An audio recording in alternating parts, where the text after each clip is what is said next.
The woman who ruined my life just reached out 2 weeks before my wedding. So, I'm Jasper, and in exactly 14 days, I'm supposed to marry the most incredible woman I've ever known. Julie is a corporate attorney, sharp as hell, steady, composed, and somehow she keeps me grounded in a way I didn't think anyone could, not after everything that happened 6 years ago. But that's why I'm here. 3 days ago, my ex-fiancée, Ellie, sent me a text out of the blue. Just seeing her name on my screen made my chest clench.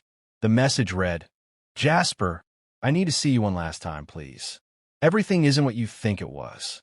I hadn't heard a single word from her in 6 years. Not one. And there was a very good reason for that. 6 years back, Ellie and I were supposed to get married. Everything was set. The venue was paid in full. My suit was ready and waiting. Her dress was perfect. Our families were already flying in. After 4 years together, I genuinely thought I knew her better than anyone else. I couldn't have been more wrong. The night before the wedding, I noticed I'd forgotten to grab the backup wedding band. I was staying at a hotel with my groomsmen, but the ring was still at the place Ellie and I shared. No big deal, right? Quick trip in and out. I let myself in around 10 p.m. The lights were on, so I figured Ellie was finishing last-minute stuff with her bridesmaids. I walked down the hall toward our bedroom, and that's when I heard her laugh. But not her normal laugh. This soft, breathy, intimate one I always thought was meant only for me. I opened the door. Ellie was in our bed with my half-brother, Victor, and it wasn't some impulsive mistake. I could see in their faces the moment they realized I was there.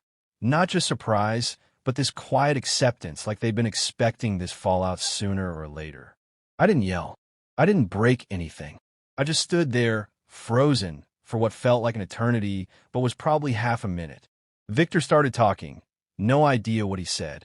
Ellie yanked the sheet up, started sobbing, repeating my name. And then she said the one line that seared into my memory forever. With tears pouring down her face, she looked at me and said, "Jasper, I'm so sorry, but I never wanted to marry you. I wanted him. I always wanted him." The wedding was in the morning, and she was telling me I was never supposed to be the groom. I turned around and walked out. I couldn't stay there and listen to whatever excuse they were about to come up with. By midnight, I called the venue and canceled everything. By 2 a.m., I'd sent a mass email to every guest explaining the wedding was off due to unforeseen circumstances and that I'd help with any travel reimbursements. By 6 a.m., I had 2 suitcases packed.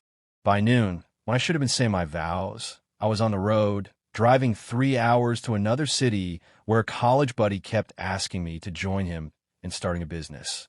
I never spoke to Ellie again, blocked her everywhere, cut Victor out completely, which also meant distancing myself from my dad, since Victor was his golden child from his second marriage. I left behind my apartment, my job, my friends, everything. I just needed to run from the wreckage. The first year was brutal. No pretending.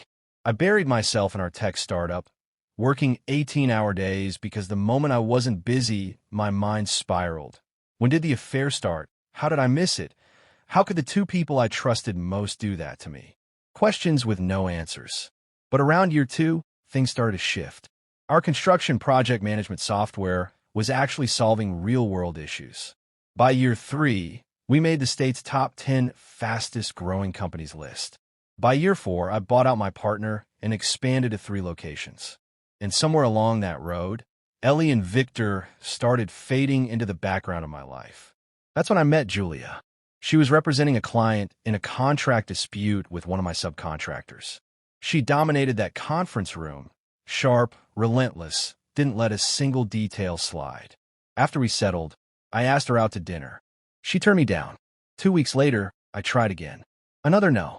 On the 3rd attempt, she finally agreed and told me later the only reason she said yes was because I'd been persistent in a way that was respectful, not creepy.